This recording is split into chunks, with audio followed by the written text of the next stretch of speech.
My stepson's stepmother purposely buzzed his hair because she wants to be equal to me, but she is going to learn her lesson the hard way. My husband was previously married, and after they had agreed to divorce, she told him she was pregnant. We'll call his ex Kate. Kate had been cheating on Alex with Jess, female, for about a year. I had known Alex for years through mutual friends, and I met his son when he was 6 months old. So, in the present day, Kate and Jess are still together, but very hot and cold. I went to pick up my stepson from school. Jess had dropped him off, and he seemed quiet and sad. I asked him what was wrong, and he said he was sad because he had no hair. He has beautiful curly hair he told us he wanted to grow out into a mullet. At that time, my husband cleared it with his mom that they were both okay with that, and she agreed to have me trim it as needed, like around his ears. He took his hat off and it was buzzed down to his scalp. I was shocked, but just said, "Well, I think you look very handsome, but I thought you wanted to grow it out. Why did you cut it?" Apparently, Jess was going to trim it and forgot to put a guard on. When she realized that, it was too late and she had to buzz it. When we got home, I called Kate. She didn't know how bad the haircut was and was tied up at a work event. She suggested I make sure I get the whole story on what happened. So with her permission, I went right to Jess after I called my husband, who was driving home from a couple hours away, and explained what was going on. So I called Jess, asked to verify what he said, and told her how upset he was. She said that is exactly what happened, but didn't see why it was such a big deal. She kept saying I'm overreacting and it's just hair. So I tried to explain that as a kid, there's so much he doesn't get a say in, so it was a big deal to him. I told her she should never go near his head with clippers again. She came back with, "Well, you're not his mom." And when I reminded her, she wasn't either. She said, "I'm a hell of a lot closer than you. I've been there since day one." To which I said, "Yeah, because you were an affair partner. Don't cut his hair again," and hung up. I called my husband back to explain everything and calm down. He had been on the phone with Kate discussing things as well, and I texted Kate to give an overview and say I was sorry if I overreacted. It's the next day and Jess is trying to tell Kate I shouldn't be allowed to cut his hair if she can't, and I need to get my parenting privileges taken away. I think that's crazy. And just to clarify my role as a step-parent, Kate and my husband meet twice a year alone to discuss parenting things. And at the last one, Kate said she is comfortable with seeing me as a parent and is ready to include me in the meetings going forward. Update. My husband talked to Kate about why Jess would do that and react how she did while he was driving home. Kate admitted she has noticed Jess asking questions about what I do and saying little digs at me around their son. Like he will tell a story from our house and she'll find a way to say something negative about me. She lightly called her out on this one time,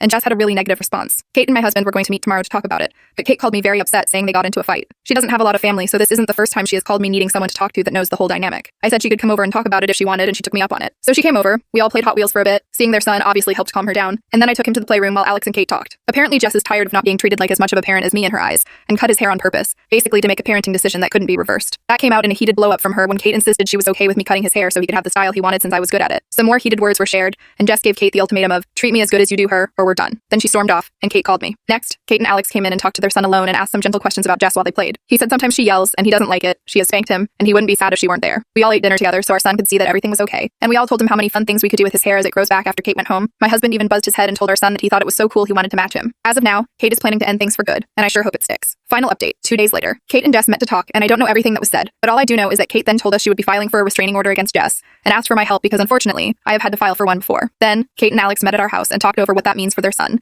and that conversation turned into what my role is as a parent. Kate and Alex are now in the process of amending their parenting agreement, which frankly they said was overdue anyway because he's a toddler now, and all these agreements were made when he was an infant, and their divorce was really raw. They asked me if I would be comfortable being written into the agreement to have things like the ability to take him to the doctor, be a designated contact, and a next of kin if anything happens to them, etc. All schools and family members have been informed that Jess is no longer allowed near anyone in this family on either side, and some